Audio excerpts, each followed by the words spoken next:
Thank you. So, why Springfield? I get asked that a lot, and I choose to live here because Springfield is a place that I can enjoy a life I want. I love the outdoors.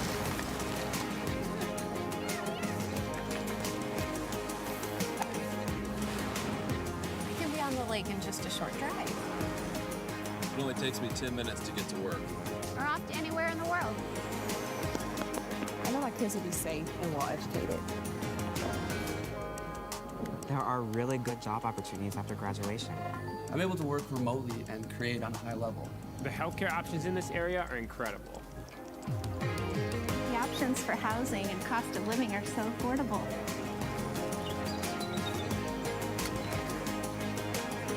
We have room to create. I love to experience the excitement of sports.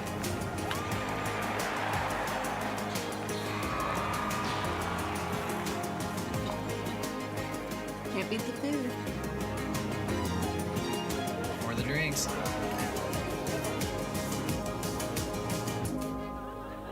Why Springfield? Because all the pieces you need to create your own story are here. The only thing missing is you.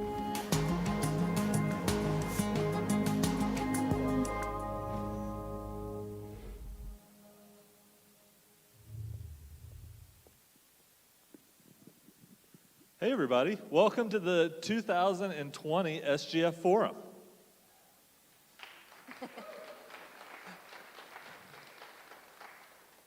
My name is Ryan Civil, and I'm the 2020 committee chair for the Network for Young Professionals. I'm one of your MCs today, along with my good friend Jessica Olson. Hello, everybody. As Ryan said, I am Jessica Olson. I'm the 2020 Vice Chair for the network, and we're so excited to have you here today with us. We want to welcome you to the second annual YP SGF Forum for the network, and we have a few housekeeping things to come along today. There are several of you that are joining here with our sponsors. We thank you for us joining in person today. And we also have several of you joining virtually, so I want to thank you for that. We're so excited for today. This is part of our story and what makes Springfield great for young professionals. So whether you're joining us in person or virtually, we just want to thank you. We know things look a little different this year, so we're going to go over a few housekeeping notes. As a reminder, we are following all the health department recommended guidelines, and we hope to welcome you in person in 2021. So for those of you that are in person, if you need anything today, please find one of the chamber staff or leadership council members that are in the awesome Springfield shirts. We also want you to share everything about what you're learning today, so please be sure to post on social media and use the hashtag SGFforum20. That's for our friends joining virtually too. We'd love to see you engage with us as much as possible. We will have short transitions between each session where we will recognize our sponsors. You can find the agenda for today on the back of your name tag or on the website if you're joining virtually, and information on how to connect to the Wi-Fi.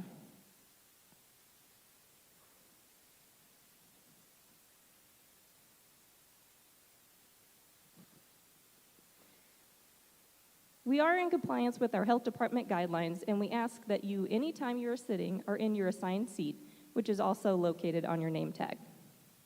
And lastly, if you need to take a phone call, check an email, or anything related, please feel free to step in the lobby to our changing station. Before we dive in, we want to take a minute to thank our sponsors. Without their support, the event would not be possible.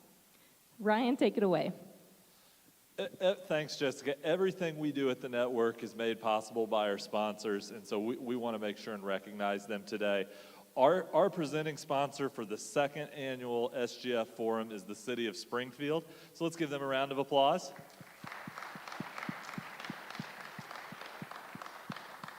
Our after-party sponsor, whether in person or virtual today, is the Paul Mueller Company. Our gold sponsors for this event are BKD CPAs and Advisors, City Utilities, and Paragon Architecture. And our silver sponsor is SpringNet. Please join me in thanking all of our sponsors one more time. As with all of our network events and the folks who support us throughout the year, we have many additional sponsors that make this event possible. So let's recognize all of the businesses and leaders in Springfield who are invested in the success of young professionals.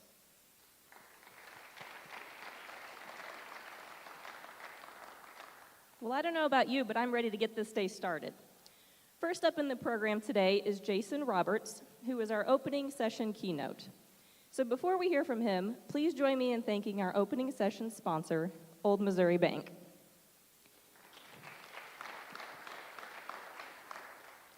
Jason Roberts is an urban planner, artist, and civic activist whose work has been dedicated to the orientation of healthy, vibrant, and substantial neighborhoods.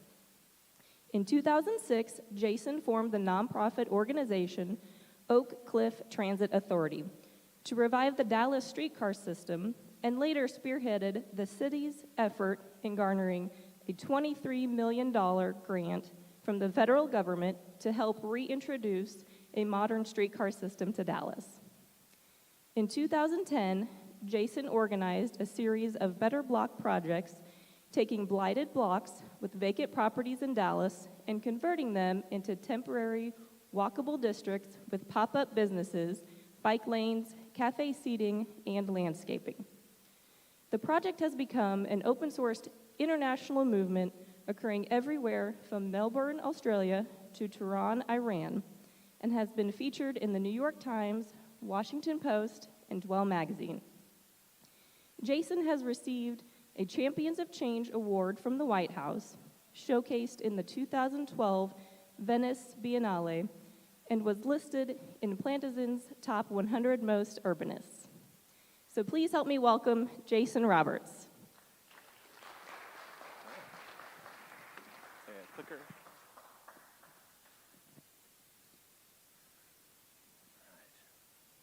Hello all, how y'all doing? All right, it's good to be in Springfield. My work, I am an urban designer, urban planner. Started my work about 10 years ago, based in Dallas, Texas. The work really began looking at places like this. I remember seeing this image for the first time and thinking, man, I wish this was in my neighborhood. I was there, I'd go there every single day, I would have a cup of coffee down there, I want to live on top of it. I love how the landscaping spills outside the building. I love like the little windy streets. I asked friends and neighbors, like, what do you guys think about places like this? Like, yeah, man, we wish we had it in our neighborhood too. We put it on postcards. We'd have our kids like work here. We want, celebrate these kind of places. And I said, well, if we all collectively wish we had more places that look like this, then why do we keep building places that look like this? And that was the initial idea behind our work, was we build things all the time. And we can either build things that celebrate the places that we love and give us a chance to say, like, well, this is a great space to be in, or we can make us feel like a commodity, just a transactional, and we're just going to do away with this space, and we wouldn't care if it comes or goes tomorrow. Other inspiration for me was looking around the world and looking at places that were 1,000 years old and had been continuing to work, like places in Rome that had beautiful squares with fountains and markets and young people, old people. Going up to Holland and seeing grandparents riding bicycles with grandchildren on these little streets, and these places that felt like they had legacies that continued to go on and continue to work. And I saw these places and I said, man, I wish I could make these places in my own community. So I went back home and I thought, like, how do I get started? But the problem was I was not an urban planner or an architect. I was your IT guy. So I was basically the guy setting up the projector here. I was setting up the cabling and the wiring and taking viruses off your computers. I was not going to inspire major change within my neighborhood and how we can relook at the built environment. But I started going to City Hall and saying, I want to take part. I want to see if I can get involved.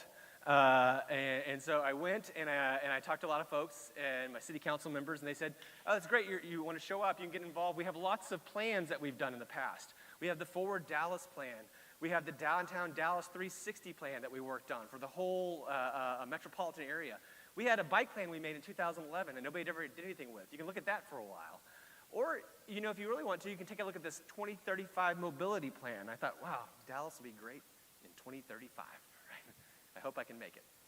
So I realized it's going to take me quite a while if I go through these planning initiatives. A lot of these just kind of sat on shelves at City Hall. Is there something else I can do to get started right now in my own neighborhood?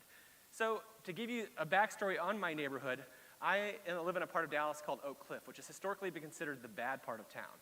And part of that is because there were some bad folks that were from my neighborhood. So first of all, Bonnie and Clyde are from my neighborhood. And Lee Harvey Oswald is from my neighborhood. And the first project I took on actually was an old theater that was in my neighborhood that had been empty for about 10 years. There was a fire at one point in time. It was symbolic, though, for the work I was going to continue doing after this, because this was ground zero for why we were thought of as the bad part of town. This is the Texas Theater.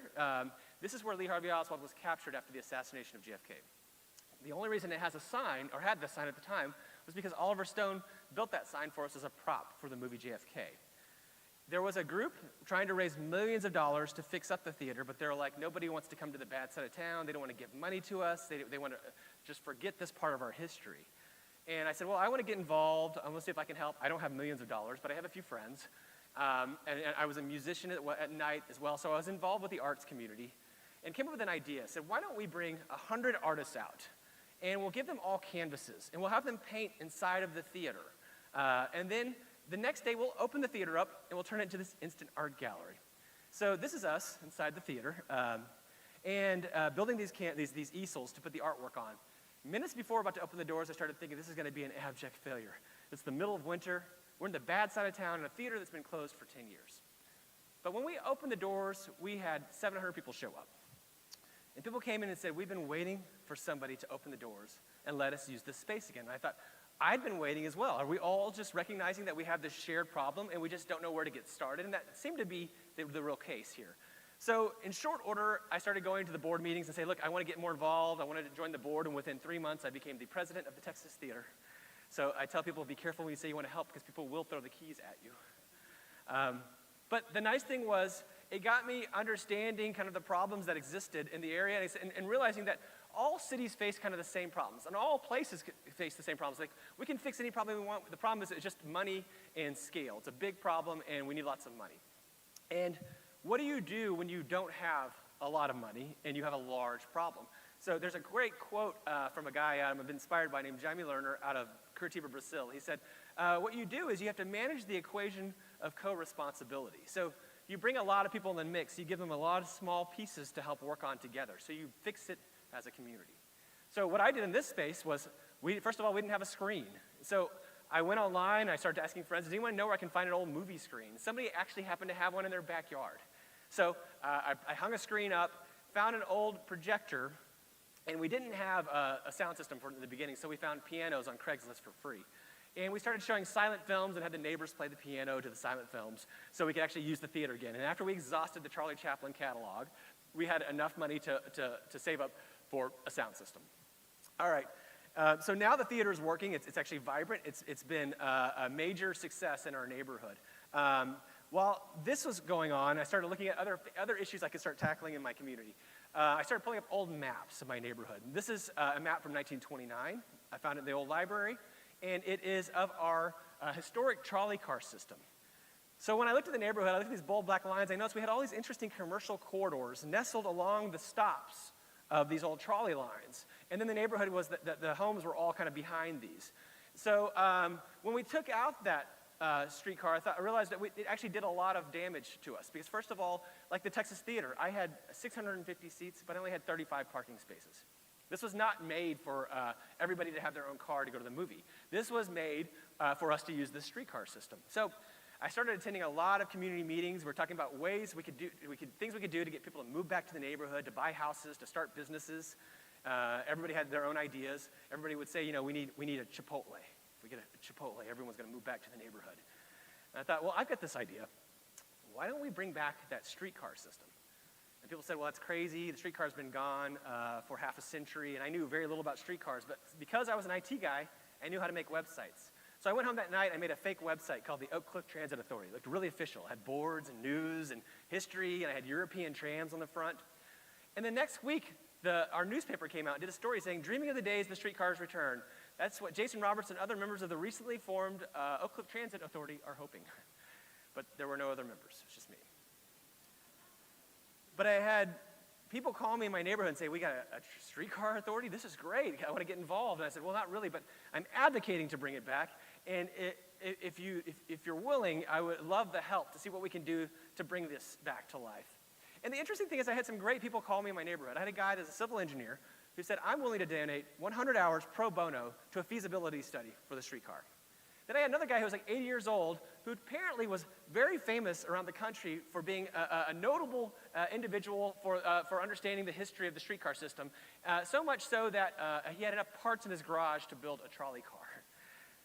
So I had these random, interesting kind of island of misfit toys kind of community in that I was gathering now, and I realized we can actually work to see if we can bring this back.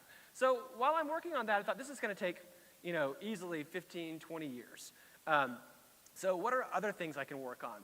And so when I started looking at other infrastructure projects I could take on, I started thinking back about when I was in Holland and Europe and seeing like the bicycling networks. But the thing is, when we saw bicycling, we talked about bicycling, or I saw in Europe, what I saw was like girls in dresses and guys in suits, wearing their work clothes, going to the grocery store, going to the post office. It was different than what we experienced or what I saw talked about in my neighborhood. So in Dallas, that's not how we rode bicycles. The only way we ever talked about, and the only way we knew how to bicycle was to start wearing spandex, start doping, and going 200 miles, right? So I was looking for that, what's that in between, right? Because this is not really the direction I think that we should go if we're using this as a true utility in our neighborhood. And so I decided to get with neighbors and residents and friends and said, let me create another group just like the Oak Cliff Transit Authority. We'll call it Bike Friendly Oak Cliff. We'll celebrate the idea of everyone taking their old heavy Schwinn's out of the garage and just riding to the grocery store together, the post office. I started going to City Hall, and I said, I've got this great idea. I want to take all of our streets in the neighborhood. Let's cut them in half and put these great bike lanes everywhere. And I found out if you're the guy who says that at City Hall, you're going to have a lot of people that look like this that come out and say, no, you're not going to do that. So I realized, okay, it's going to be tricky for me to get this guy on a bicycle, so I'm going to have to come up with another plan, right? So I thought, well, why don't we just have fun? Let's be irreverent with this. Let's be playful. We'll go out. Let's just do some history rides around the neighborhood, because we had some interesting history throughout the city of Dallas. Not much in Oak Cliff. We didn't have a ton of stuff to celebrate. So I said, well, why don't we just follow the trail of Lee Harvey Oswald? It's the one thing we got, right? And so I said, everybody meet us, and we'll meet at the grassy knoll, because that's where you're going to meet for a ride of following the trail of Lee Harvey Oswald. I thought if we're lucky, we're going to have 10, 15 people show up to this ride. But what happened when I arrived was there were 150 people there. And what you don't see is me at the front of this line looking terrified, because first of all, I did not own a bicycle when we started Bike Friendly Oak Cliff. I just liked the idea of having a bike culture. But beyond that, I started thinking, I am not the leader of a movement. I am an IT consultant. I should not be leading 100 people to the bad, quote unquote, bad side of town. But I realized if you're passionate about something, you have everything it takes to become a leader. And people are waiting for someone to stand up to say, look, this is an issue. This is a problem that we're facing here. This is not working. Whatever we're doing now is not working. We need to try new ideas. We need to put new things into play.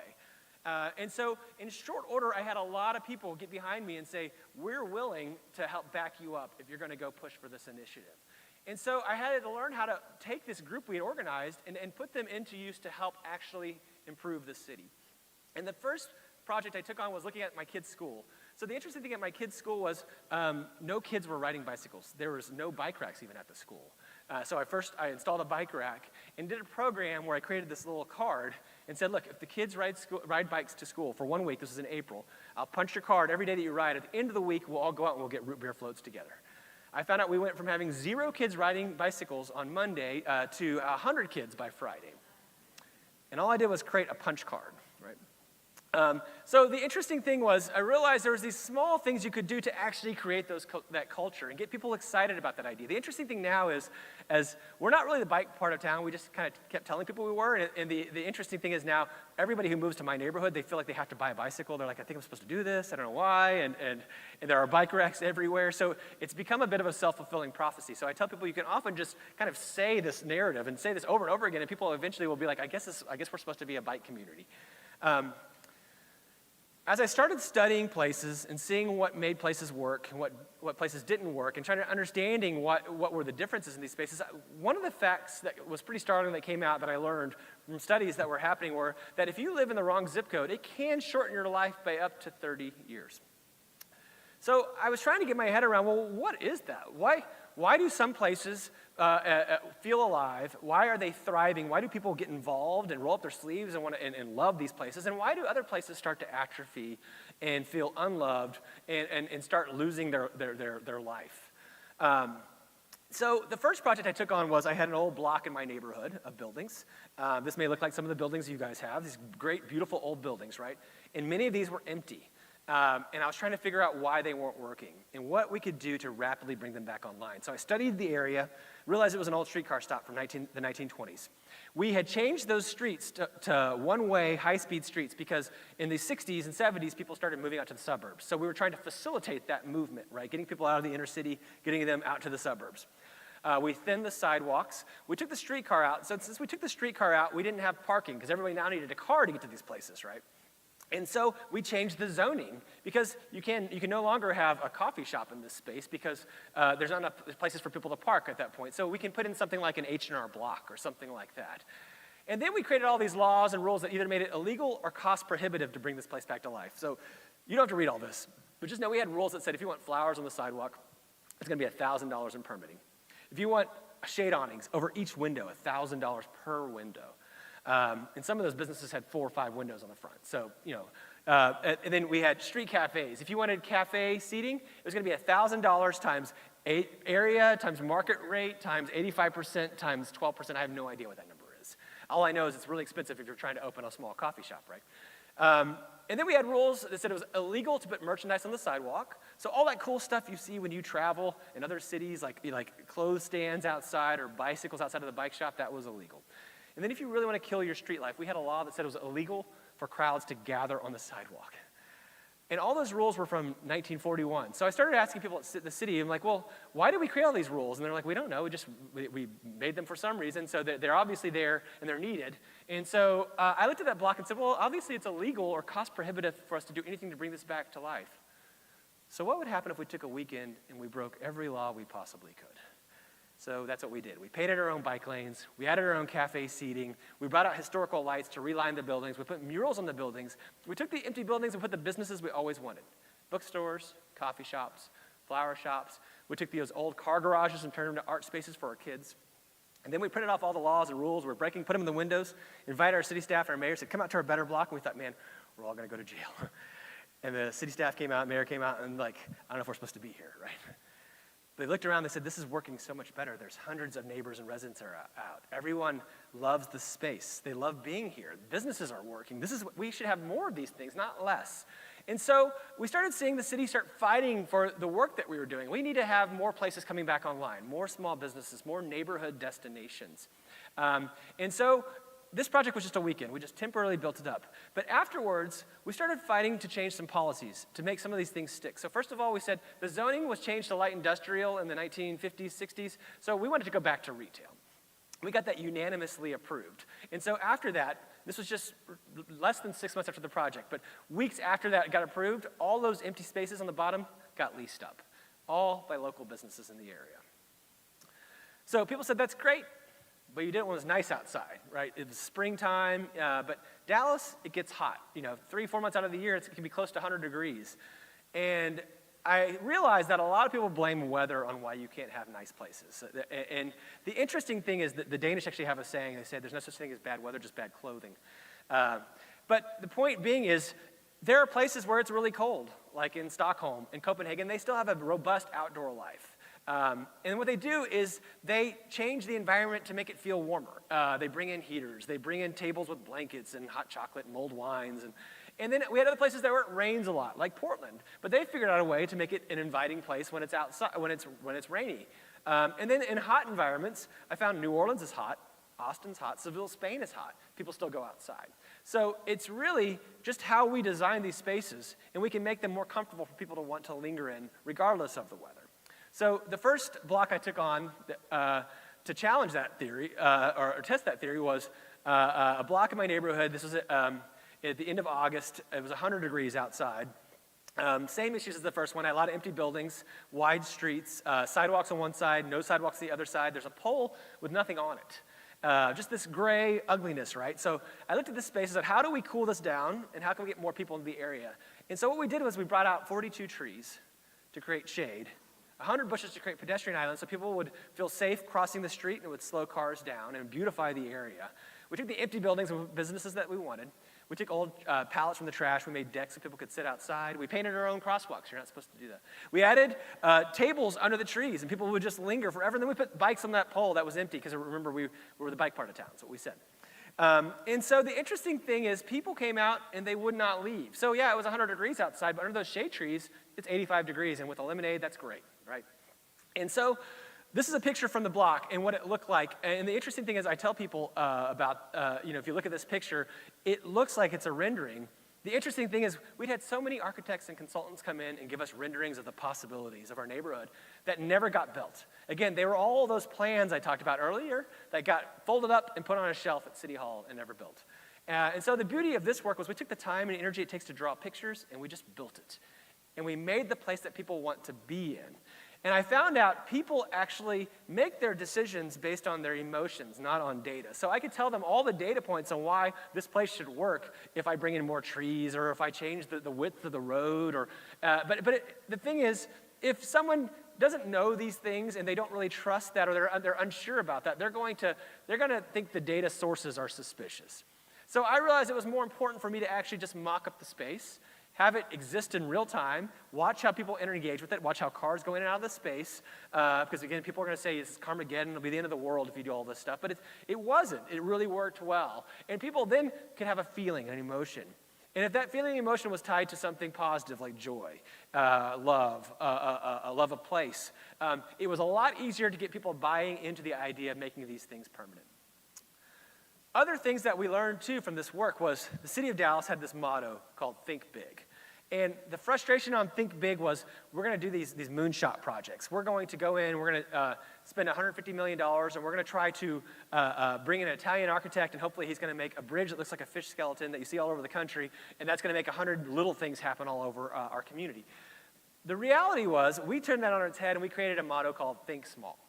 And the idea was, let's go right to the 100 little things, because we can do that as a community. We have the resources to pull that off. We can bring in the cafe seating. We can bring in the string lights. We can paint the murals ourselves. We can make the crosswalks.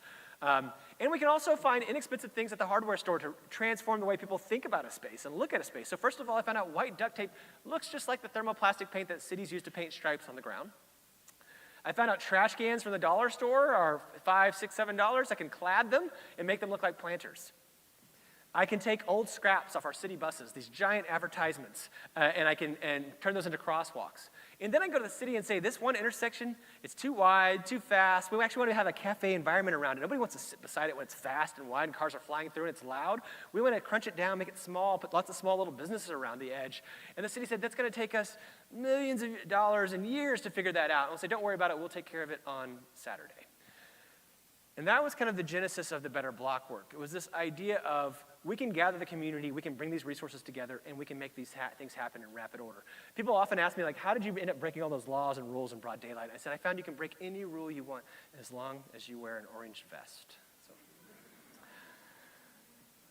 All right, so our work started taking off shortly after that. People started calling me all over and saying, hey, we want to do a better block in our own neighborhood. And again, I was an IT guy, and I didn't have time to work on other people's projects, so I open sourced the idea, and it started spreading pretty quickly. But in short order, the John S. and James L. Knight Foundation gave us a grant to help us develop the nonprofit entity that would help kind of support other better blocks or help provide resources and guides for things that we were learning, because everybody was starting to do these all over. And we needed to gather data fast. So the process that we ran in, that we stumbled across, that we've used to this day, and we use in every project, is pretty much the same. Basically, what we'll do is we'll go to a place. This is in Akron, Ohio. This is one of the first projects we did with Knight Foundation. And you'll see probably similar issues to what you guys face in Springfield. So, a lot of streets maybe that were overbuilt. There's some gaps in the teeth, some empty spaces, there are empty buildings, ground floors. Akron actually was suffering depopulation. And that was because, if you think about Detroit is where all the cars were made, where all the tires were made in Akron. So when that industry left, it majorly dropped the populations in these areas. So they were left with kind of this infrastructure that they couldn't maintain. So we knew there were people still living in these places, though. So we walk around with the community, and we start identifying the empty buildings. And who are the business owners? And start saying, you know, okay, what are the businesses we always wanted to have in the neighborhood? What does people want here?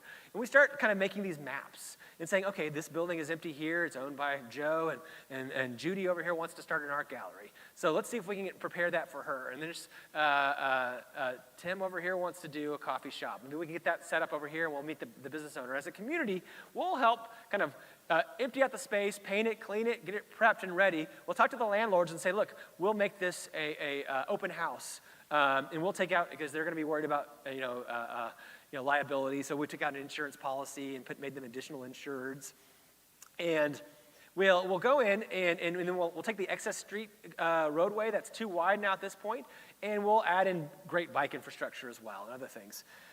And so then we start working with the city's official crews, kind of the public works department. We fill up this official equipment with kids' finger paint. And then we take neighborhood children in the area, and we take white duct tape, and we edge those bike lanes that we're putting in. And within 2-3 hours, we can have the infrastructure that they've seen in places like New York and Portland that Akron never believed would ever happen in their communities. We can go in and create mid-lake crossings. Again, we're using the scraps from old city buses. We can take these empty buildings that have been empty again for a decade with these wide streets. We just took some paint and some old tires, and we made beautiful plazas, beautiful spaces for people to want to linger in. We took an empty lot, the gaps between the teeth, kind of, they call it, in these Main Street areas.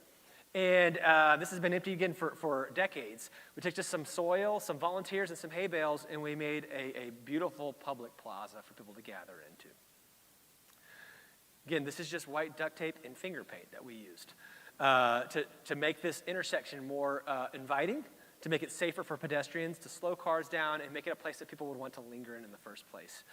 And then we've taken environments, so we've gone all the way from hot to very cold. We went up to Duluth last year. And we took the cold area in their downtown, an old corner lot, and we started building out the space to make it into like a welcoming center. And we built these kiosks for small business owners.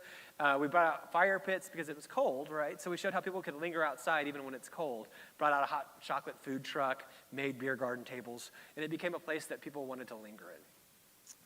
In our own neighborhood, this was a grove of pecan trees. The guy who owned the lot asked me, like, what would you do with this? I was like, I would love to make this into a space that we can gather as a community. Found some old shipping containers, turned them into put holes into them so I can make doors, and just turned one into a bar, one into a food service, and put, again, tables and put string lights up, and people would flock to this area. We just show outdoor movies in our neighborhood.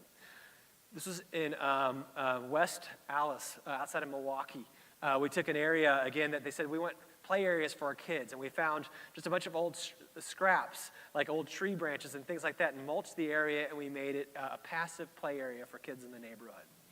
There was a drainage ditch in Richardson, Texas, that was behind their industrial buildings, and they were asking us how they can spur economic development in the area, and they weren't even thinking about this drainage ditch. They were looking at the front of the street and all these things, and like, look, we should really embrace the waterway. People love to be around water.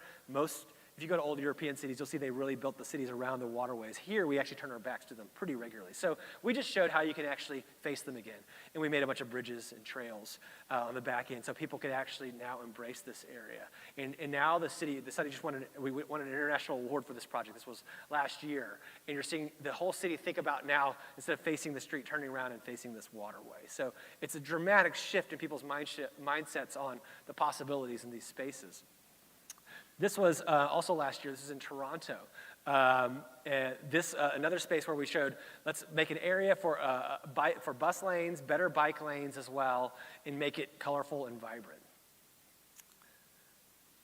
And this is also in Milwaukee, another intersection. This was in Palo Alto, California.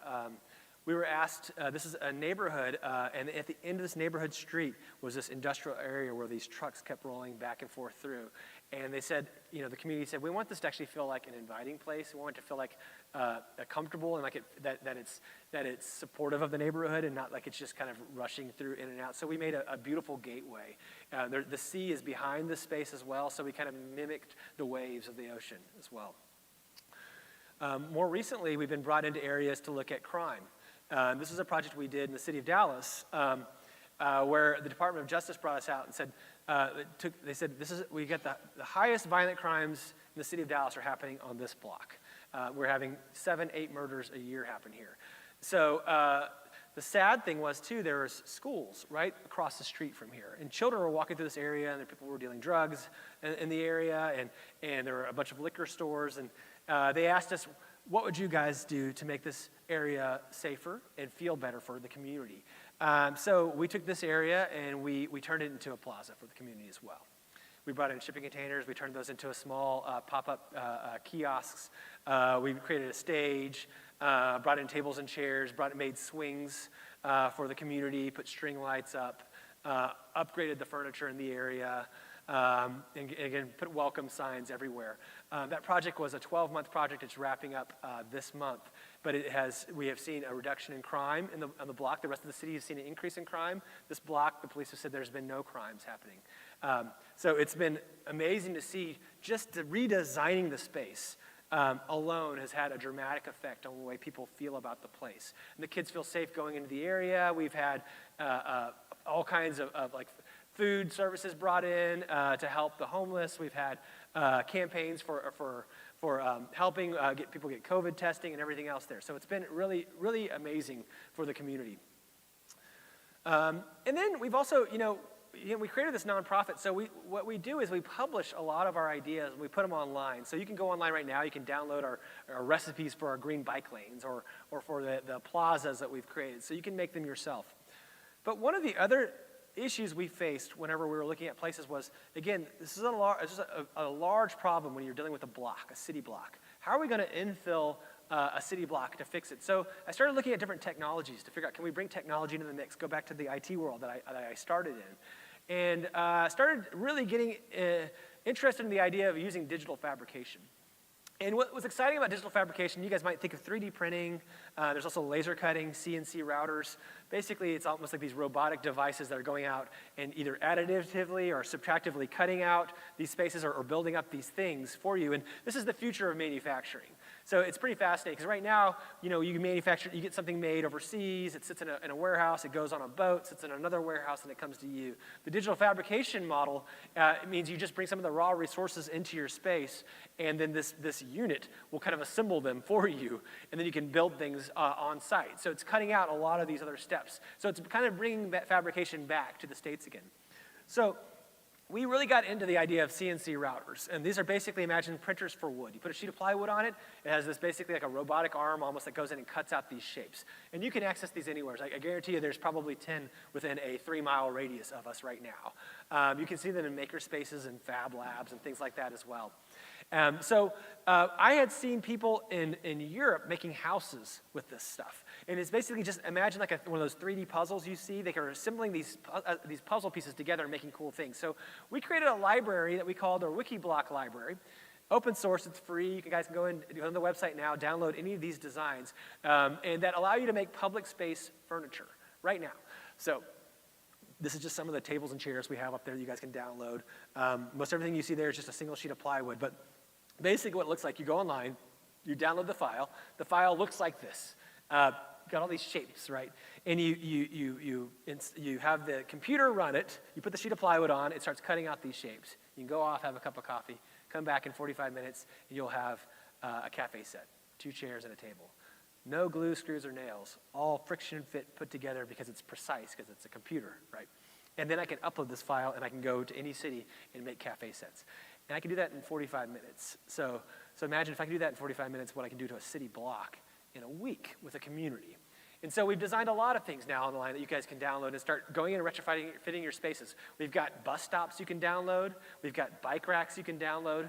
We've got fruit and vegetable stands you can make, which this will come up in a minute because those have been very helpful for a lot of our restaurants as we turn them into bodegas once the pandemic hit. We've got greenhouses you can download. We've got bleachers so you can make baseball fields or outdoor theater productions. This is in Aberdeen, South Dakota. We turned parking lot into a putt-putt golf course. You can download those. These are some of our benches. We worked with a group called Project for Public Spaces out of New York, and we designed a set of benches for them to download in their projects. This is a band shell one of our designers helped design. This is a parklet, and you guys have some parklets kind of downtown right now that have been built. And it's so similar kind of idea. We really just kind of showed how you can digitally fabricate the whole thing. And then just for fun, we started getting crazy and doing lots of fun things. We made geodesic domes and things like that. So it just shows you the possibility of technologies. We actually have what we call our Better Block in a Box that we'll ship around. It's full of all this furniture that we can, that cities will rent, and they'll unfold it, and the community can put these together and make plazas immediately. So this is an example under an underpass in the city of Dallas, showing how you can make it a vibrant place that people would want to gather and linger in.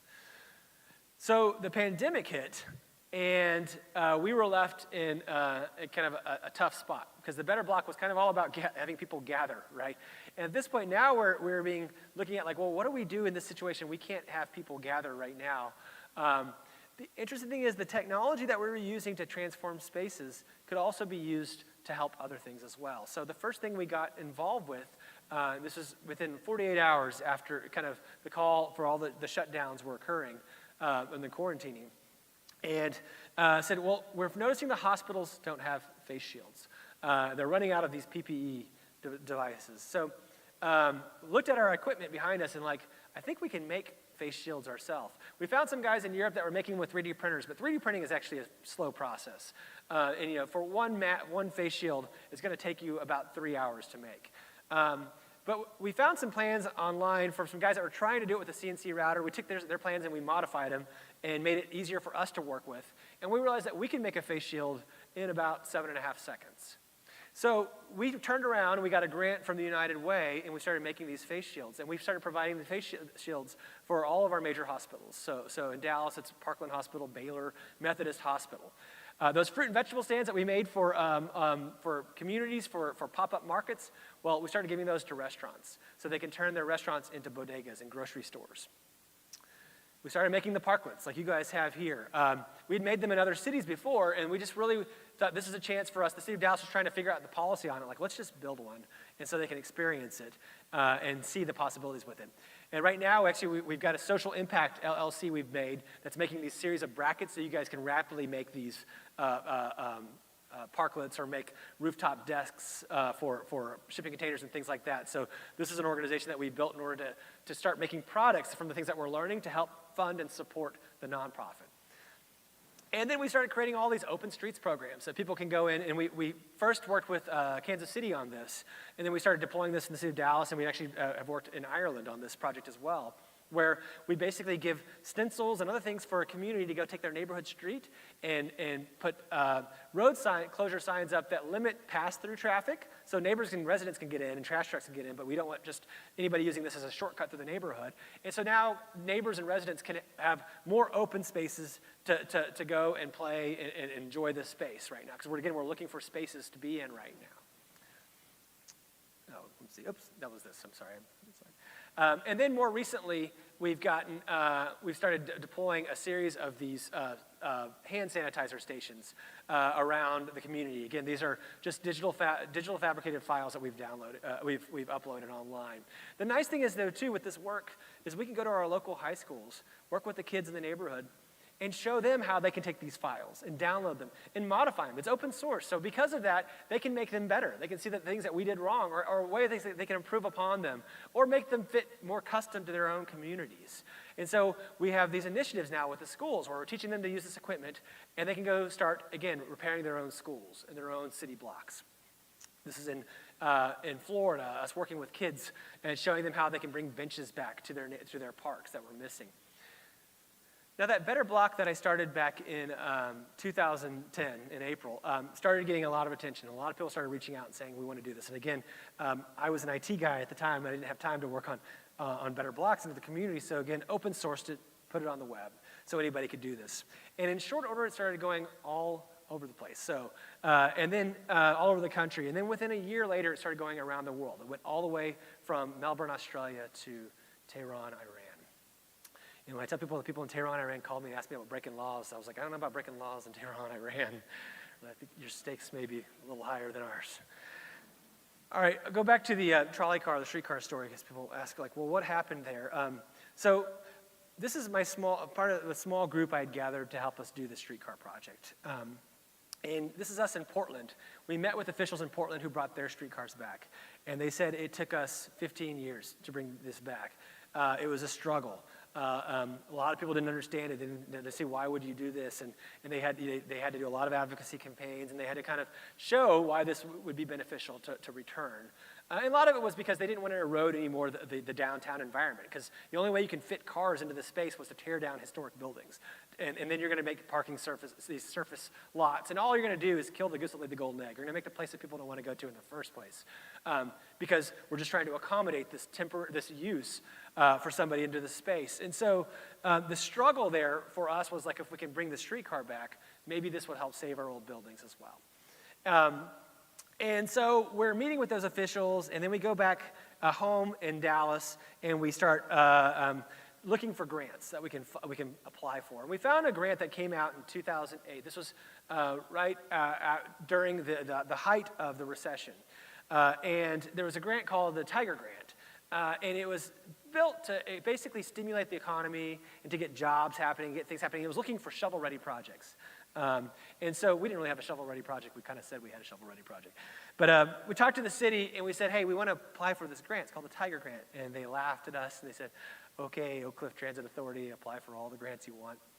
We had 0.3% chance of getting any money whatsoever. But what happened was we applied, and we won. We won millions of dollars. And instead of taking us 15 years to bring back our streetcar, we brought it back in 5. And all I did was make a website. So I tell people now, if you look at what's happened and you come into our neighborhood and just look at this spine of this streetcar line, you know, it's not cheap. It's $300 million, something all total once you have everything added up. We have billions of dollars of development now happening adjacent to the line now. We've never had cranes in our neighborhood for 30, 40 years, and there are cranes all over. These are some of the developments. There's some that are in the works. If you go there now, I mean, there were empty brownfields that are now full of apartments, mixed-use developments. Things are now happening in our community because of this. So it's changed the landscape for the next 100 years. And so after that, I started thinking like, well, man, if we can bring the streetcar back and we're getting our blocks working again, you know, what else can we work on? So I got together with some of my friends and we made a restaurant. So if you guys come to Dallas, please come to Oddfellows. You'll help put my kids through college. It'll be great. People saying like, you know, we want to come out and help us with our projects. I started getting a lot of attention for the work. I got to go lecture at Harvard. We're in the New York Times. Got to have dinner with the First Lady. We were in the Venice Biennale, which is like the Oscars for architects. I decided to run for U.S. Congress because I had a free April. Thought like, you know, really what could stop us, right? We had all these great things happening. But the one thing that completely stopped me in my tracks was in 2012, I was diagnosed with stage 3 cancer. And everything stopped. And at that point, I remember thinking, okay, well, what was all this for? Like, I'm not going to get to see my kids grow up. I'm not going to get to, you know, take part in these great blocks we've helped bring back to life. I'm not going to ride my trolley car. And when I was at my sickest, loaded up with chemotherapy and barely move, and I know there's many people probably in this room that have been through this and know what this is like. The neighbors that I gathered together to help me do these better blocks and build better blocks and fix these communities started coming over and saying, let me fill up your refrigerator with food. Let me take your daughter to go to the mall to go shopping. Let me take your son to go fishing. And when I was at my very worst, they started saying, well, why don't we do Build a Better Jason campaign to fix you? And I tell people what I got out of all of this work wasn't streetcars and it wasn't great blocks and those things. What I got was a neighborhood. And that's why we're doing all of the work we're doing. That's why everyone I think is here right now. That's why everyone does the work that they're doing. We all kind of want the same things. We want a place that we can help build up together, that we can grow and thrive, and our kids can do well, that we feel safe. And then we can look back as we get older and say, look at this great thing that we built together, that we're proud of, and that we're going to hand off as a legacy to our community. So I challenge everybody here to remember this, that we're all in this together. We have a lot of broken things out there, but collectively, when we start banding together, it's amazing the things we can start fixing in rapid order. And before I forget, in 2014, I was diagnosed as being cancer-free, so I'm going to be just fine. And with that, that's it. Thank you.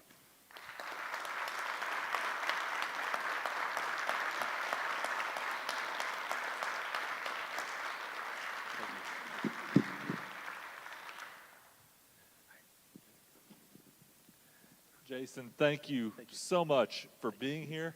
Thank you for inspiring us that anyone can lead if they have a passion to make Springfield a better place. I'd also like to thank the city of Springfield for sponsoring this event, in which we brought in the guy that said break all the rules. So we'll work through the details of that later. And finally, thank you again to longtime network sponsor Old Missouri Bank, who is our opening keynote sponsor. So let's give one more round of applause for our sponsors and for Jason.